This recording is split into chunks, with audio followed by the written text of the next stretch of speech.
안녕하십니까? 반갑습니다.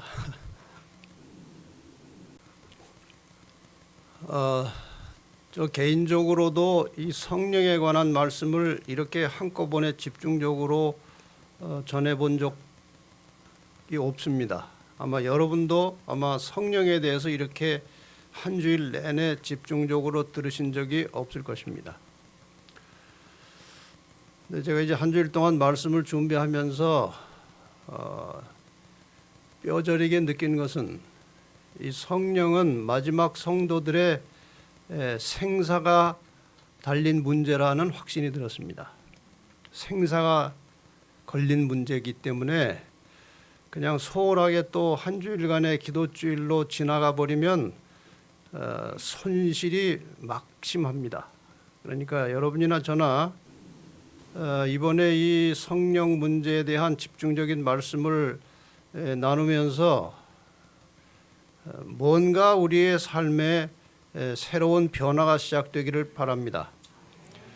근데 가장 아주 단순한 변화는 아침마다 간절한 심령으로 성령을 간구하는 기도를 드리는 습관을 갖는 것입니다. 이것만 제대로 돼도 우리의 영적 생활 속에 많은 축복들이 뒤따라 일어날 것입니다. 그래서 적어도 다른 것은 뭐 그렇게 쉽게 얼른 철저하게 실천이 되지 않더라도 어차피 우리가 아침마다 기도를 드리고 있지 않습니까? 그 기도 시간에 그 나눠드린 기도문을 잘 살펴보시면서 이 성령을 구하는 간절한 기도드리는 습관, 그런 것을 우리가 시작한다면 아마도 개인과 교회에 상당한 변화가 오지 않을까, 그런 확신을 갖습니다. 오직 성령이 너희에게 임하시면, 오늘은 거짓 성령 부흥 운동과 이 성령의 열매라고 하는 주제로 말씀을 드리겠습니다. 볼륨을 조금만 올려주세요.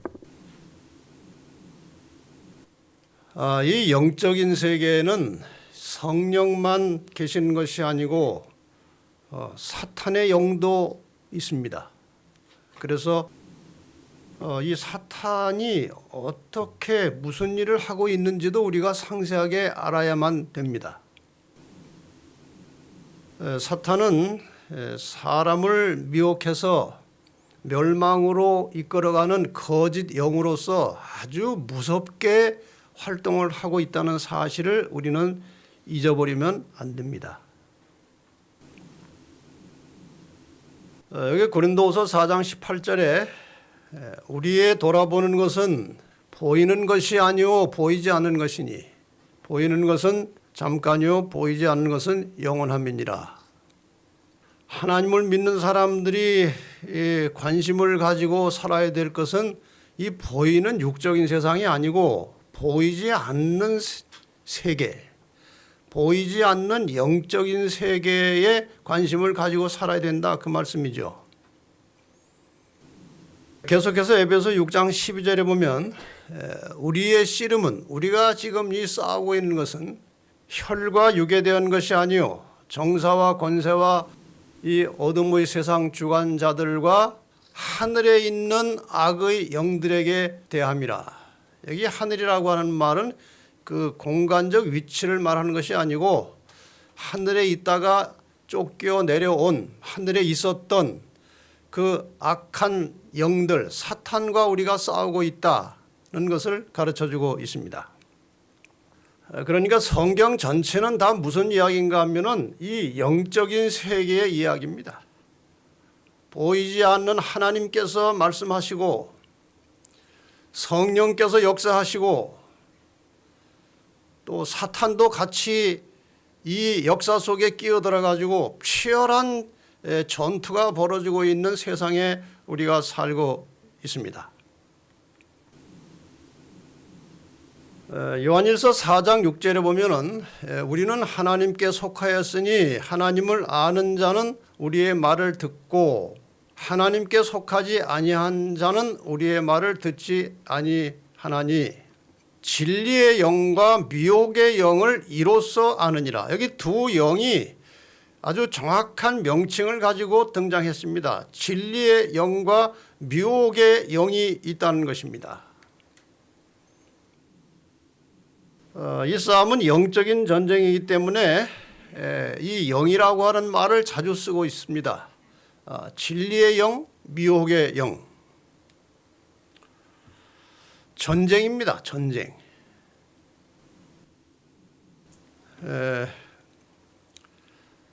스타워즈라고 하는 별들의 전쟁이라고 하는 이게 영화입니까? 연극입니까?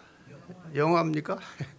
어쨌든 이 별들의 전쟁이라고 하는 제목이 한참 돌아다녔어요. 별들의 전쟁. 그런데 이 우리의 싸움은 스피릿 월드, 영들의 전쟁입니다. 영적인 전쟁이 벌어지고 있는 것입니다. 이 영적인 전쟁이 어떤 방식으로 이루어지고 있는지를 꽤 상세하게 엿볼 수 있는 책이 한 권 우리에게 있죠. 우리 교인들은 다 하나씩 제가 나눠드렸었는데 이 영적 세계로의 여행이라는 책입니다. 이것은 상당히 아주 진귀한 책입니다.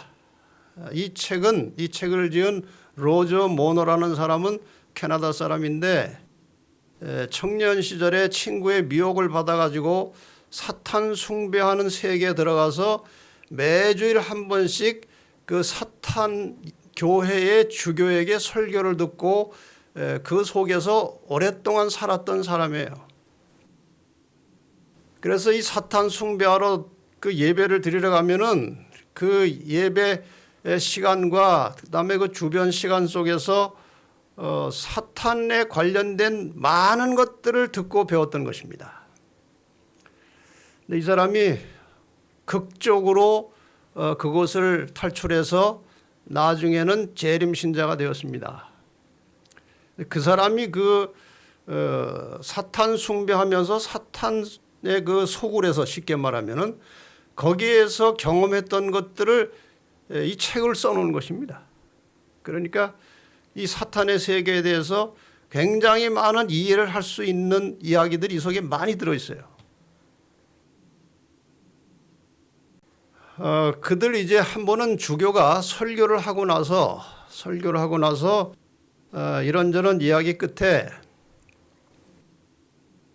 하나님하고 우리하고 지금 싸우는데 우리가 훨씬 유리하다. 그러면서 설명을 하는 이야기가 나와요. 이런 이야기입니다. 창조주 그 하나님은 말이죠. 거짓말을 못할 뿐더러 그는 자기의 말을 사람들로 믿게 하기 위해서 사람들의 감정과 생각을 강요하거나 흔들지 않습니다. 맞는 말이죠. 이 사탄이 뭘 많이 알아요. 귀신같이 알아요. 자기가 귀신이니까 알 건 다 압니다. 대신 사람들이 창조주의 진실을 믿고 그것을 스스로 받아들여 주시기를 원하지요. 강요하지 않으십니다. 성령께서 우리의 심령 속에 마음 속에 호소하는 하지만 강요는 하지 않으십니다. 그것이 인간의 자유의지를 존중하시는 것입니다.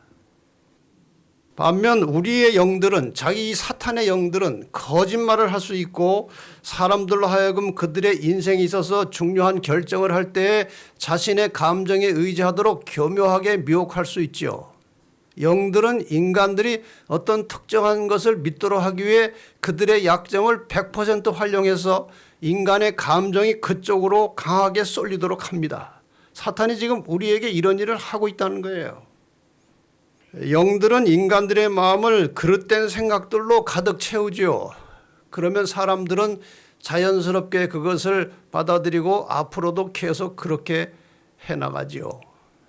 사탄이 거짓말을 할 수 있기 때문에 유리한 것도 있지만 인간이 워낙 죄악적인 성향을 가지고 있기 때문에 훨씬 사탄이 일하기가 쉬운 것입니다. 성경에서 우리에게 하라고 말씀하시는 선한 일, 하나님의 뜻을 행하는 것은 기도를 하고 결심을 하고 단단히 마음을 먹어도 되다 말다 잘 안 돼요. 근데 나쁜 일들은요, 아주 자동으로 잘 됩니다. 그러니까 사탄이 얼마나 유리합니까? 반면에 우리가 사탄과 싸워서 이기려면 얼마나 강력한 성령의 도우심이 필요하겠습니까? 이것을 우리가 알고 있어야 돼요. 이 사탄이 이제 사람들을 속일 수도 있고 거짓말할 수도 있고 하는 이 문제에 대해서는 성경에서 이미 고린도서 11장에 기록이 되어 있습니다. 저런 사람들은 거짓 사도요 괴율의 역군이니 자기를 그리스도의 사도로 가장하는 자들이니라. 가짜 사도들이 있다는 말이죠. 그건 누가 말은 사도지만 누구를 대신해서 일하는 사람들이에요. 사탄을 대신해서 일하는 사람들이에요. 이것이 이상한 일이 아니라 사탄도 자기를 광명의 천사로 가장하나니 그러므로 사탄의 일꾼들도 자기를 의의 일꾼으로 가장하는 것이 또한 큰일이 아니라 얼마든지 사탄도 가장할 수 있고 변장할 수 있고 사탄의 일꾼들도 양의 탈을 쓰고 이리처럼 행동할 수 있다는 것입니다. 그래서 이 종말의 시대에 하나님을 믿는 사람들을 미혹하기 위해서 이 거짓 선지자들이 많이 일어날 것이라고 말씀하셨죠. 일반 하나님을 믿지 않는 사람들을 미혹할 때는 거짓 선지자를 동원할 필요가 없습니다.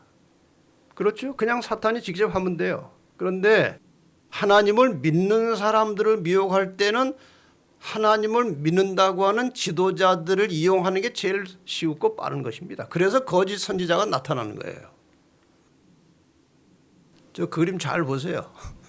거짓 그리스도들과 거짓 선지자들이 일어나 큰 표적과 기사를 보이어 할 수만 있으면 누구도 택하신 자들 구원받기로 이미 하나님께서 불러내셔서 이 교회 안에 들어온 사람들까지도 미혹한다고 그랬습니다. 그리고 다시 디모데전서 4장 1절에 보면은 그러나 성령이 밝히 말씀하시기를 후일에, 그러니까 말세 그 말이겠죠. 후일에 어떤 사람들이 믿음에서 떠나 믿음 안에 들어왔다가 믿음에서 떠나 미혹해 하는 영과 귀신의 가르침을 조출이라.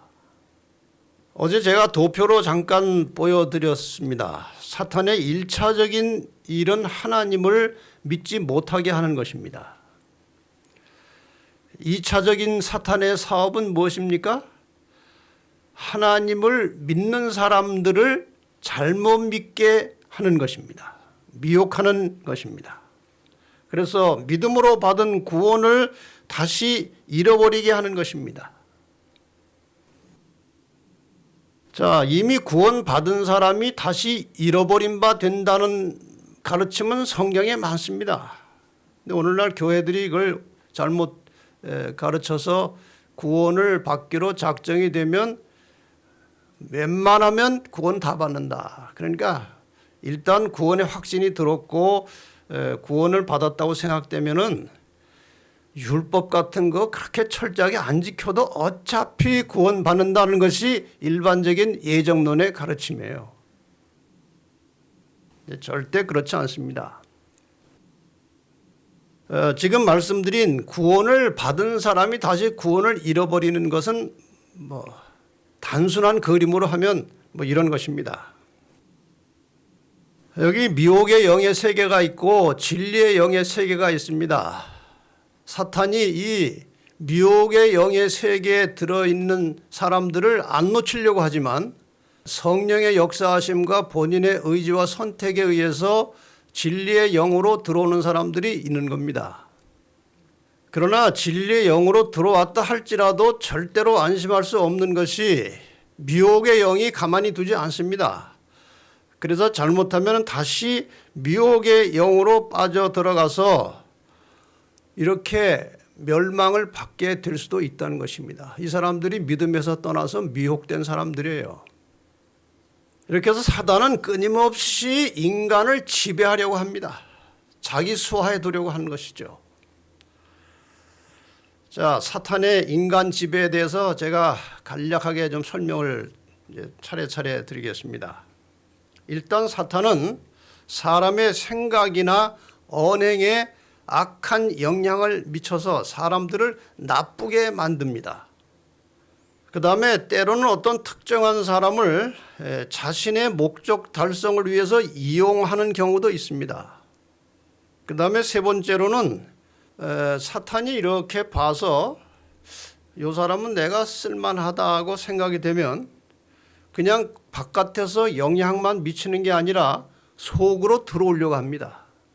우리 속으로 들어와서 우리를 지배하려고 하는 것이 세 번째 단계예요.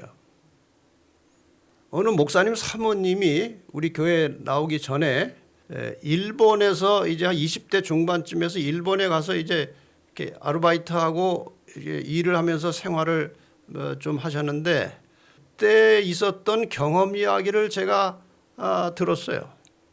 근데 그 경험 이야기를 여러분이 좀 잘 들어보시면 사탄의 이런 인간 지배에 대한 사탄의 전략이나 사탄의 계획들을 조금 이해할 수 있을 것입니다.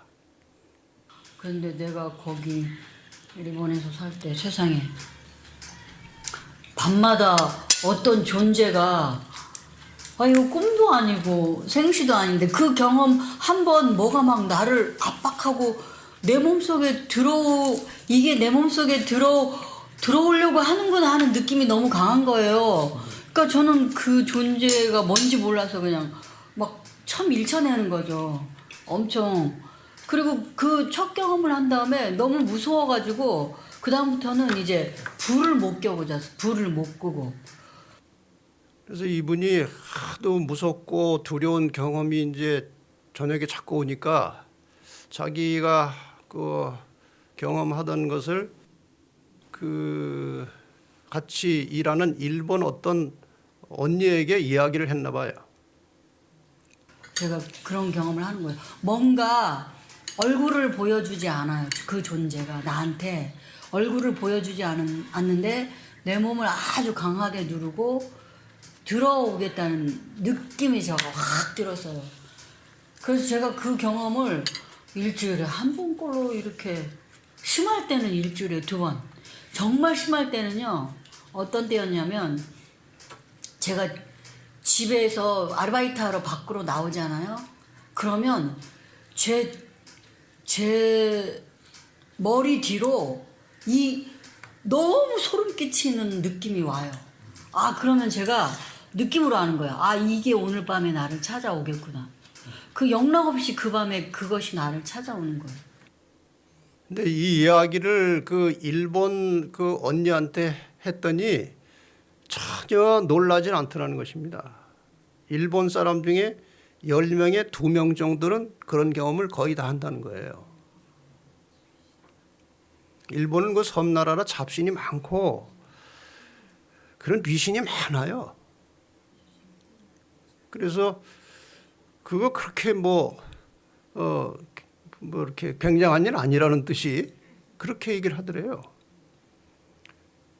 그래서 그럼 어떻게 하면 되냐고 그랬더니 그게 오면 네가 절대로 나 당신 안 받는다고 아주 강력하게 항의하고 거절하면 물러가기도 한대요. 그 얘기를 들은 거예요. 그러면 나는 지금 교회나 개신교는 비록 나왔지만 나는 나중에 꼭 하나님한테로 돌아가고 싶은 사람이다. 하나님을 믿는 종교로. 그러면 어떻게 해야 되냐 그랬더니 그러면 그 존재가 너를 찾아왔을 때 거절하라고. 나는 너를 못 모시겠다고. 강력하게.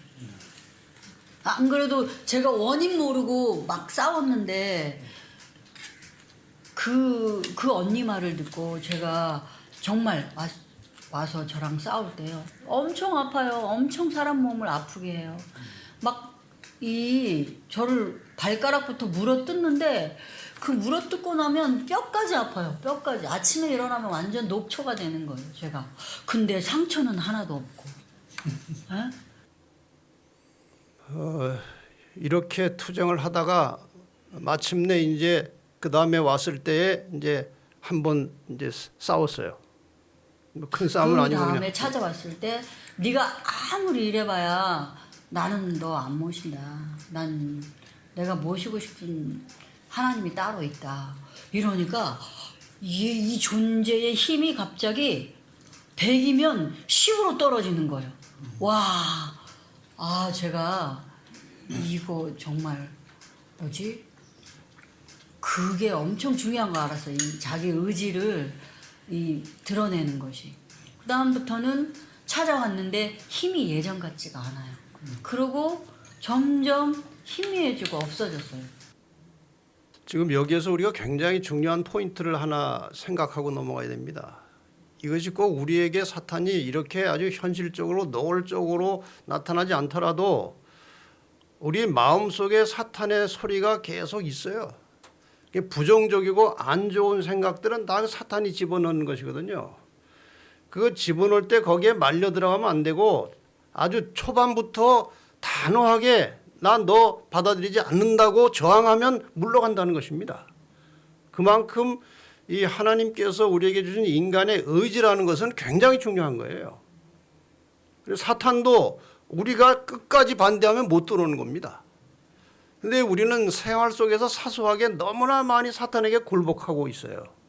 아주 사소한 일에 있어서.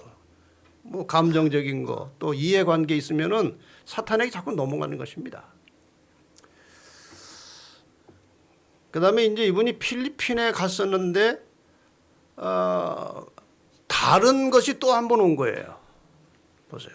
민다나오 합태의 게스트룸에서 묵었는데요. 찾아왔어요. 저를 또. 근데 제가 느꼈어요.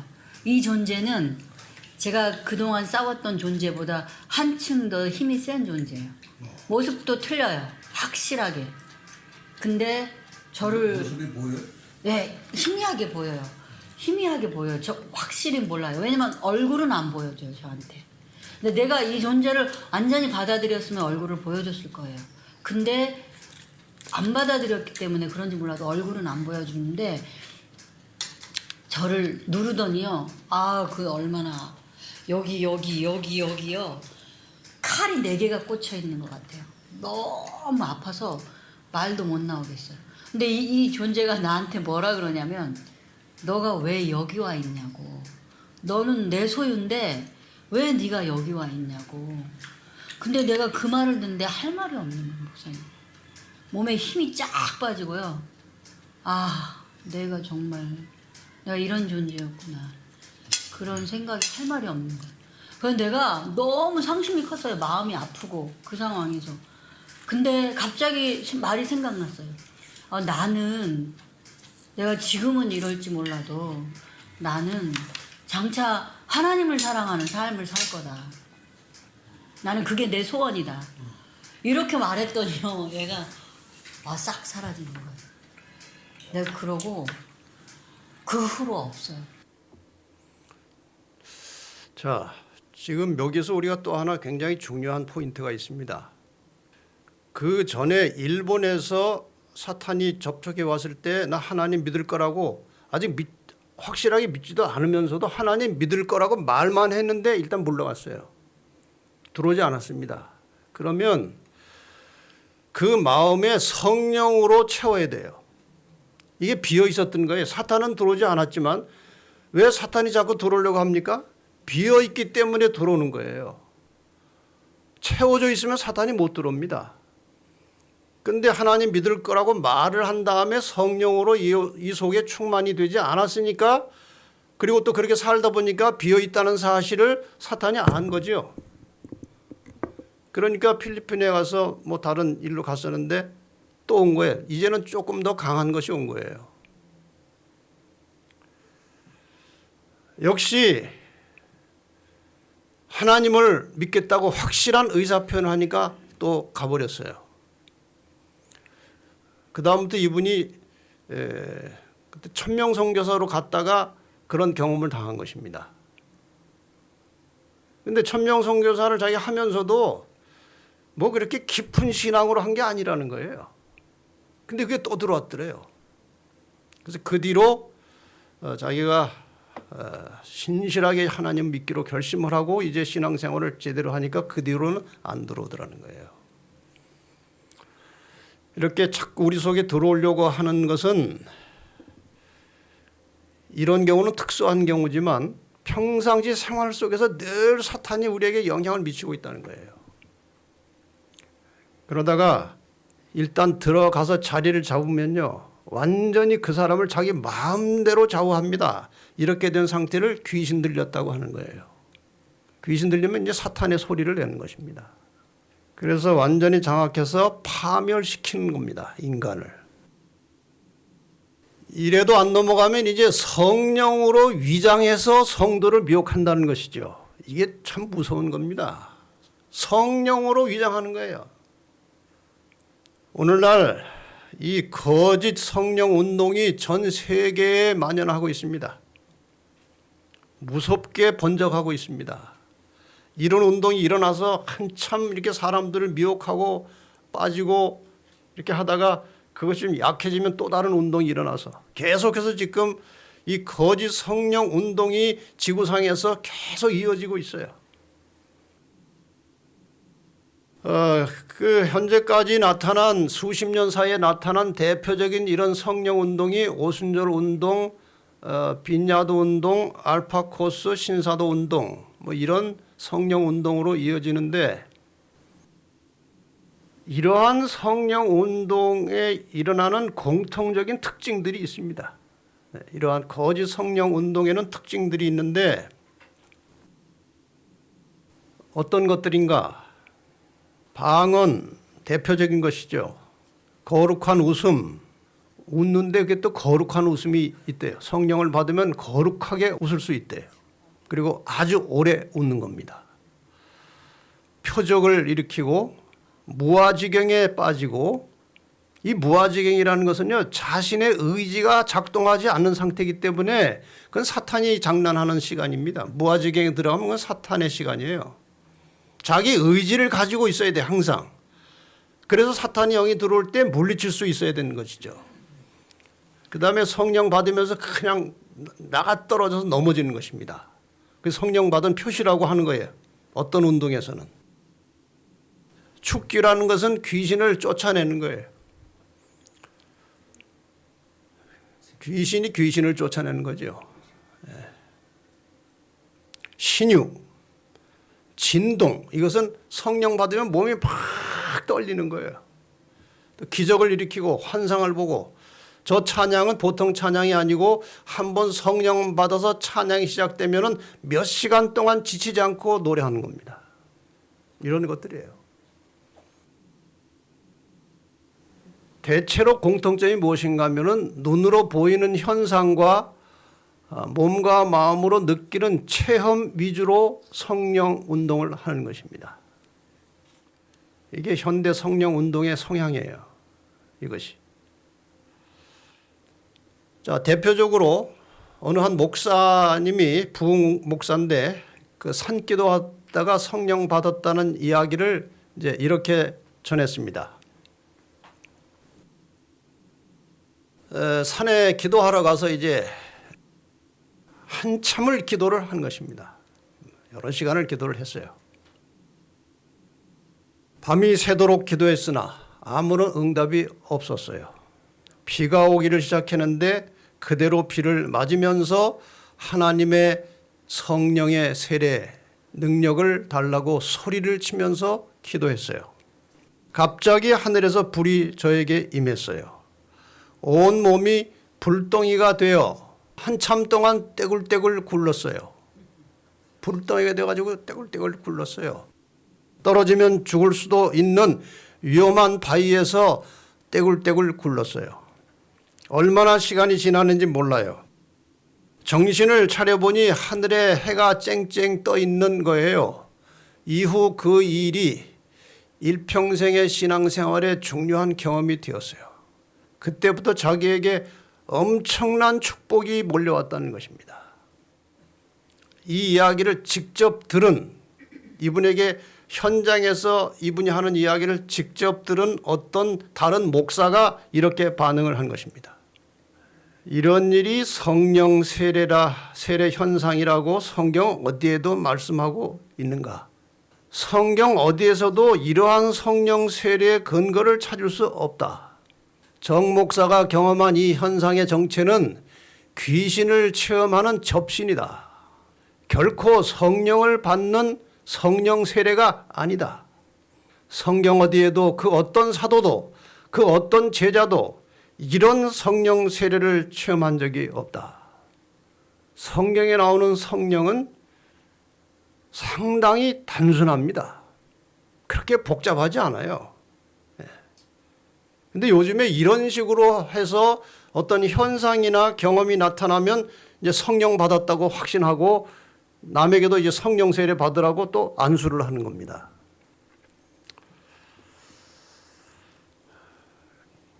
그래서 마태복음 7장 또 24장에 아까 잠깐 보신 말씀이지만 거짓 선지자들을 삼가라. 양의 옷을 입고 너에게 나오나 속에는 노략질하는 일이라. 거짓 선지자가 많이 일어나 많은 사람을 미혹하게 하겠으며 거짓 그리스도들과 거짓 선지자들이 일어나 뭐까지 합니까? 큰 표적과 기사를 보이어 할 수만 있으면 택하신 자들도 미혹하게 하리라. 그런데 이렇게 어떤 사탄으로부터 영을 받아서 이적을 행하고 이상한 현상을 경험하는 사람들도 있지만 그런 거는 못하면서 흉내를 내면서 사람을 미혹하는 일들도 많이 일어나는 것입니다. 흉내를 내는 것입니다. 한 지역에 아주 보수적이고 신실한 목사님 한 분이 이제 교회를 개척하기 시작했습니다. 개척을 하는데 교회 개척이 그렇게 쉽지 않았어요. 자기 나름대로는 기도도 많이 하고 열심히 일하는데 소득이 별로 없는 거예요. 근데 옆에 다른 교회가 하나 있는데 그 교회도 뭐 거의 비슷한 시기에 개척을 시작했는데 교인 수가 많이 늘어나는 거예요. 그래서 거기 목사를 만나가지고 도대체 나는 아무리 해도 이렇게 교회가 잘 성장이 안 되는데 당신은 어떻게 하길래 이렇게 교회가 성장이 됩니까? 이렇게 물었어요. 그랬더니 성령 받은 부흥 강사를 초대해서 부흥회를 하라는 것입니다. 부흥회. 성령 부흥회를 해야 교회가 부흥한다는 거예요. 그럼 한 사람 소개를 좀 해달라고 그래서 이제 연락처를 받아가지고 이제 전화를 했습니다. 통화를 하면서 이제 강사 요청을 했더니 사례비부터 얘기하는 것입니다. 사례비 얼마 줄 겁니까? 얼마 하겠습니다. 그 다음에 이제 그 부흥회를 하면은 헌금을 하는데 헌금은 보통 6대 4입니다. 그러더래요. 그 6대 4가 뭡니까? 그랬더니 교회가 6을 갖고 제가 4를 가져오는 겁니다. 이분은 아주 깜짝 놀란 거예요. 세상에 이런 사람이 어떻게 목사일까? 근데 지금 뭐 취소할 수도 없고 한번 하긴 하고 싶고 그래서 조정을 좀 해가지고 비율을 초청을 했습니다. 근데 이제 와서 기도실에서 기도를 하는데 가운을 이렇게 큰 가운을 입으면서 이 팔목에다 뭘 하나 이렇게 시계 비슷한 걸 이렇게 차더래요. 그래서 이제 뭔가 하고 이제 궁금해 이제 하고 있었죠. 근데 이제 설교를 한참 하더니 성령을 받고 싶은 사람은 손 들라고 그러더래요. 성령 받고 싶은 사람. 여러 사람이 손을 들은 거예요. 그래서 설교하다 이제 성령 세례 주려고 내려가 가지고 이렇게 성령 받겠다고 한 사람의 머리를 이렇게 탁 치면요. 불이 번쩍하더래요. 그러니까 받은 사람 입장에서는 뭐가 번쩍하니까 받은 거예요. 그 사람은 헌금을 많이 해야 돼요. 성령 받은 사람은. 그리고 여러 사람이 버쩍버쩍하면서 성령을 받은 거예요. 나중에 이 담임 목사가 알고 보니까 기도실에서 여기에 찾던 것이 후라시예요. 그래서 칠 때 그것이 살짝 누르면서 불이 번쩍하도록 그렇게 만든 거예요. 제가 어떤 개신교 목사님하고 이야기를 했더니 그런 일이 많다는 겁니다. 이것이 현실이에요. 그러니까 그런 식으로 성령 받으려고 하면 안 돼요. 성령은 누구를 통해서 받는 게 아니고 자신이 받는 거예요. 하나님께 기도하고 마음을 깨끗하게 겸비하게 하고 간절한 심령으로 성령의 능력이 임할 때 내가 정말 내 가진 것들을 사람들에게 나누고 헌신하겠다는 마음과 함께 성령을 구하면 하나님께서 성령을 주시겠다고 하신 거예요. 누가 주어서 받는 게 아니에요. 사람이 주는 게 아니에요. 그것이.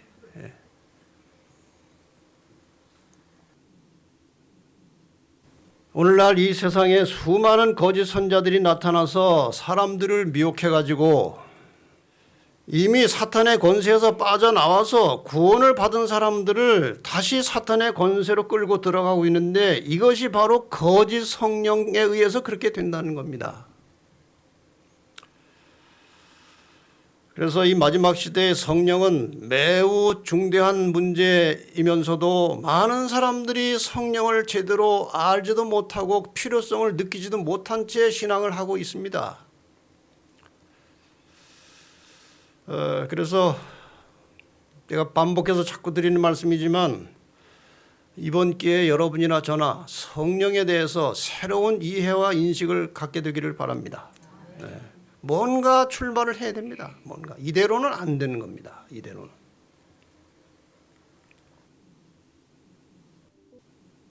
참 성령의 역사는 현상으로 나타나는 것이 아니고 열매로 맺히는 것입니다.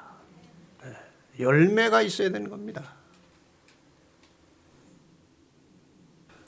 저희가 어릴 때 외웠던 성경절 중에 하나가 선지자 시금석 성경절 4절 외운 적이 있어요. 근데 매우 오래되었지만 이건 또 생각이 나더라고요. 성령의 역사를 통해서 일하는 참 선지자를 분별하는 기준이 있어요. 기준이. 말씀 속에.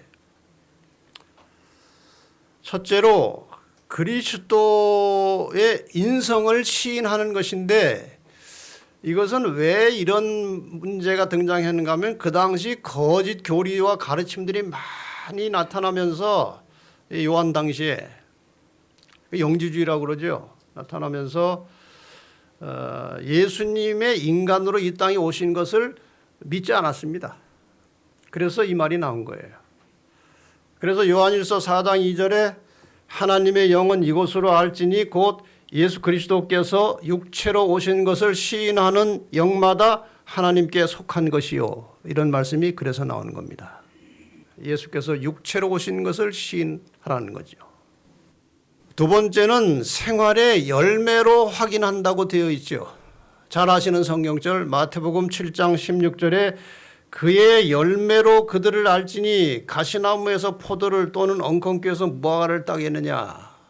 열매가 있어야 되는 것입니다. 정말 제대로 된 성령 충만한 선지자라면 혹은 성령 충만한 교회의 지도자라면 그 생활에 열매가 나타나야 된다는 것입니다.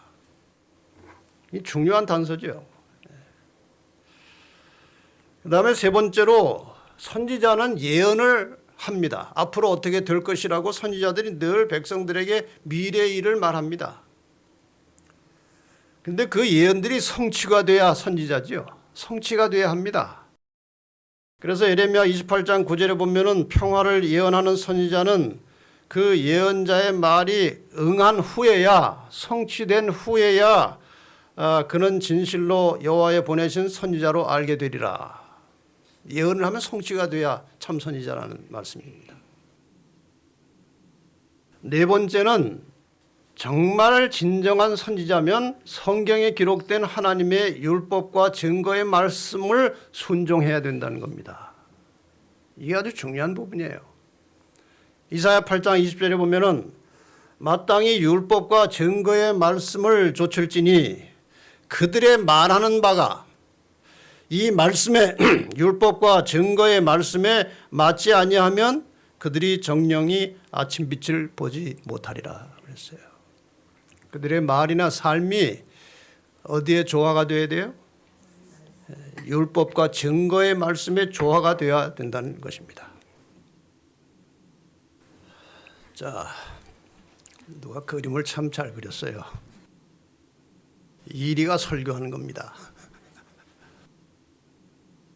마태복음 7장 22절 23절 그날에 예수님께서 재림하시는 날로 우리가 이해할 수 있습니다. 많은 사람이 나더러 이르되 주여 주여 우리가 주의 이름으로 귀신을 쫓아내며 주의 이름으로 많은 권능을 행치 아니하였나이까 하리니 그때 내가 저에게 밝히 말하되 내가 너희를 도무지 알지 못하니. 어떤 사람들인데 모른다고 그랬어요? 선지자 노릇도 하고 귀신도 쫓아내고 권능을 행한 사람들인데 나는 너희들을 모른다. 불법을 행하는 자들아 내게서 떠나가라. 자, 분명하지 않습니까? 기독교 신앙에서 중요한 것은 표적이나 능력이나 나타나는 현상이 아니고 하나님의 말씀, 법과 계명에 순종하는 것입니다. 이것이 기독교 신앙의 핵심이에요. 이것이. 그래서 이 성경절에 이어서 이 순종을 하나님의 말씀과 계명에 순종하느냐 순종하지 않느냐를 가지고 이 마태복음에는 집을 반석 위에 짓느냐 모래 위에 짓느냐까지 이제 확대해서 설명을 하고 있습니다. 그렇죠? 그러므로 누구든지 나의 이 말을 듣고 행하는 자는 그 집을 반석 위에 지은 지혜로운 사람 같으리니. 이렇게 반석 위에 집을 지으니까 비가 내리고 창수가 나고 바람이 불어 그 집에 부딪혀도 무너지지 아니하나니 이는 주초를 반석 위에 놓은 연고요. 우리가 하나님의 말씀을 어떻게 얼마나 순종하느냐에 따라서 우리는 집을 짓고 있는 것입니다. 우리가 성령의 인도하심을 따라서 말씀을 제대로 잘 깨닫고 순종했는지 그 여부는 마지막 시련의 때에 나타날 것입니다. 평상시에는 누가 반석 위에 집을 지었는지 누가 모래 위에 집을 지었는지 잘 모르고 또 함부로 판단해도 안 됩니다. 근데 만약에 말씀에 제대로 순종하지 않으면서도 교회를 열심히 나왔다면 그 집은 모래 위에 지은 집 같아서 이렇게 말씀하십니다. 나의 이 말을 듣고 행치 아니하는 자는 그 집을 모래 위에 지은 어리석은 사람 같으리니 비가 내리고 창수가 나고 바람이 불어 그 집에 부딪힘에 무너져 그 무너짐이 심하니라. 이제 결국 우리 성도들은 이 마지막에 사탄이 아주 집중적으로 치열하게 하나님 백성들을 들볶아서 떨쳐 나오게 하는 마지막 환란이 있어요. 그 환란에 과연 누가 견딜 것이냐? 평상시 생활 속에서 타협하지 않은 신앙을 가지고 목숨을 걸고 하나님 말씀에 충실한 자들은 살아남고 그렇지 않은 자들은 다 변질되거나 배신할 것입니다. 어느 한 장로님이 이제 연세가 드신 장로님인데 저에게 이런 이야기를 해주셨어요. 그분이 청년 시절에 우리 일제 시대 때 우리 교회 지도자들이 다 이게 종로 경찰서에 이렇게 잡혀가서 수감돼 있을 때 본인이 그 주먹밥을 만들어서 날라다 주는 일을 했대요. 주먹밥을 만들어서 경찰서를 가서 이제 경찰관들한테 양해를 구하고 이렇게 나눠주고 돌아오고 이런 일을 했대요. 근데 자꾸 출입을 하다 보니까 친해지는 거예요, 경찰들하고. 젊은 청년이 아주 성실하게 오니까 경찰들이 잘 봐주는 거예요. 친해지니까 이런 이야기 하더래요. 저 사람들이 지도자인지 아닌지 우리가 어떻게 압니까? 우리가 어떻게 저 사람들을 다 뽑아서 잡아오는지 아십니까? 그 안에서 같이 일하던 사람들을 데려다가 고문하니까 다 가르쳐 주더라고요. 그게 배신이에요. 이게 남의 일 같지만요, 사람은 다 마찬가지예요. 평상시 생활 속에서 정말 목숨 걸고 말씀과 하나님의 뜻에 충실하게 사는 것이 훈련이 돼 있어야 돼요. 나중에 한꺼번에 되질 않아요. 그래서 반석 위에 집을 지으라는 것입니다. 반석 위에. 자, 끝으로 잠깐 참 성령의 열매가 무엇인지 한번 보십시다. 우리가 잘 알고 있는 것이죠. 내 속에 성령이 역사하고 있는 증거가 무엇이냐? 우리는 이 문제에 있어서 성령의 열매, 갈라디아 5장 22절에 나오는 이 성령의 열매에 대해서 많이 들었습니다. 들을 때마다 그냥 좋다는 생각만 하지, 실제로 그러한 성령의 열매들이 우리의 생활 속에서 나타나는지 거의 따져보지 않고 그냥 좋은 말씀이다, 나도 저렇게 됐으면 좋겠다, 그러고 지나갑니다.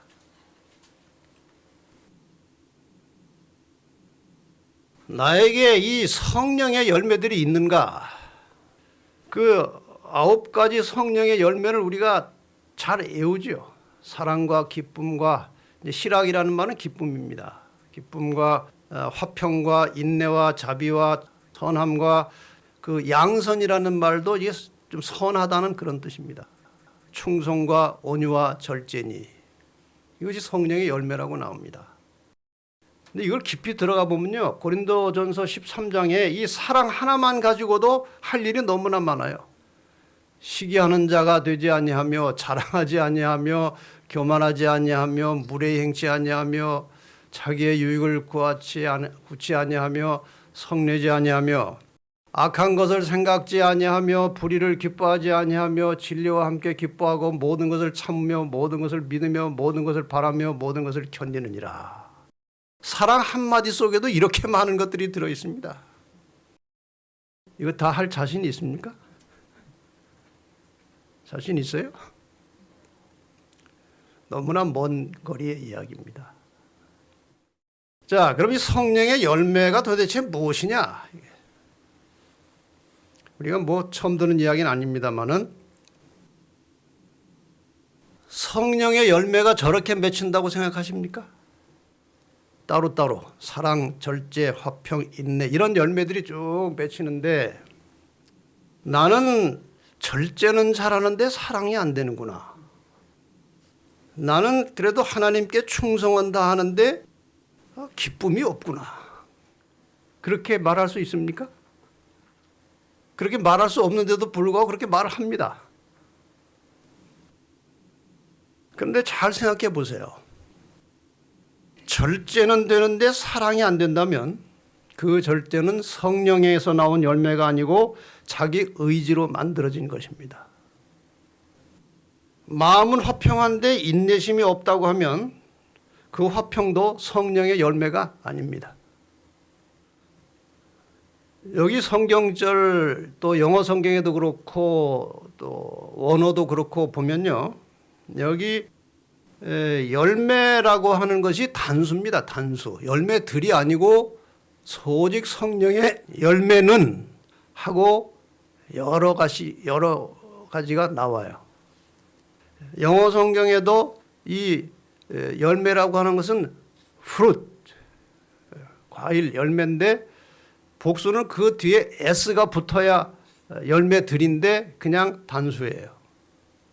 헬라어에도 단수 명사입니다.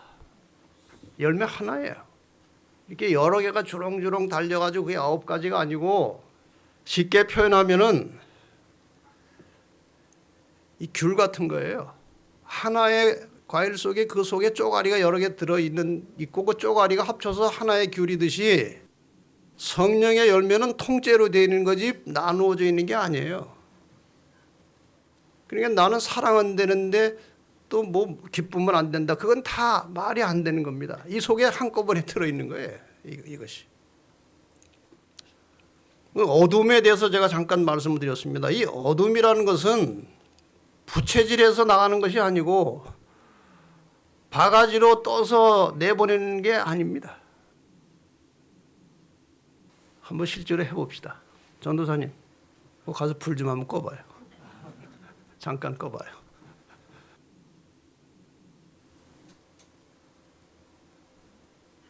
이것도 다 꺼봐요.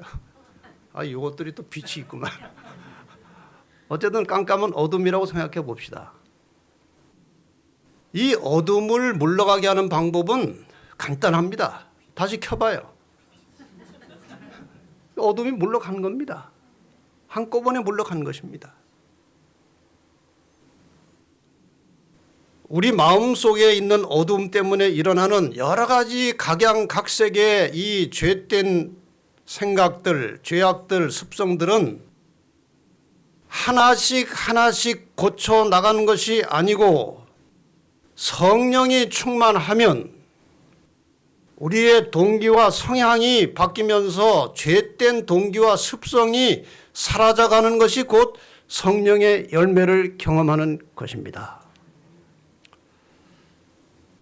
저도 이 문제를 깊이 잘 이해를 사실 못했어요. 그래서 어떤 약점이 있으면, 화를 잘 내는 사람이 있으면 그 화 잘 내는 것에 대해서 하나님께 내려놓고 화 안 내게 해달라고 기도를 많이 해보라는 말을 제가 했었어요. 근데 그것이 아니라는 사실을 깨달은 것입니다. 그것이 아니라는 거예요. 우리가 정말 간절히 열렬히 기도해서 우리 마음에 성령이 충만하기 시작하면 동기가 바뀌고 성향이 바뀌어져서 사람이 달라지는 것입니다. 여기 이 말씀 한번 둘째 날인가 했던 것입니다. 그리스도인의 생애는 옛 것을 변경하고 개량하는 것이 아니라 본성을 변화시키는 것이다.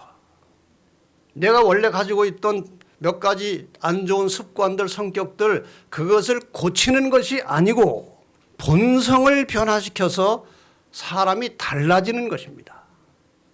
자신과 죄에 대하여는 죽고 전적으로 새로운 생명이 나온 것이다.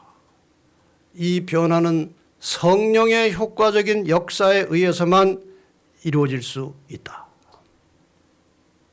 여러분이나 저나 개인적으로 가지고 있는 여러 가지 약점과 허물들을 낱개로 고치려고 하지 마시고 성령 충만하게 되어서 모든 우리의 속의 동기와 성향이 바뀜으로 그런 것들이 다 사라져 나가도록 그렇게 기도하시기를 바랍니다.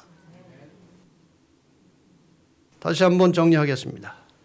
우리의 일상생활, 신앙생활 속에서 성령의 열매가 제대로 나타나고 있지 않다면 그것은 성령의 결핍된 결과이며 성령의 효과적인 역사가 아직 일어나고 있지 않다는 증거다. 그랬어요. 결론적으로 이 성경절을 드리고 마치겠습니다. 요한복음 7장 38절과 39절. 나를 믿는 자는 성경의 이름과 같이 그 배에서 생수의 강이 흘러나리라 하시니 이는 그를 믿는 자의 받을 무엇을? 성령을 가리켜 말씀하신 것이라. 이 생수의 강이 곧 성령이라는 것입니다. 샘의 근원이 바뀌지 않으면 물맛은 변하지 않습니다.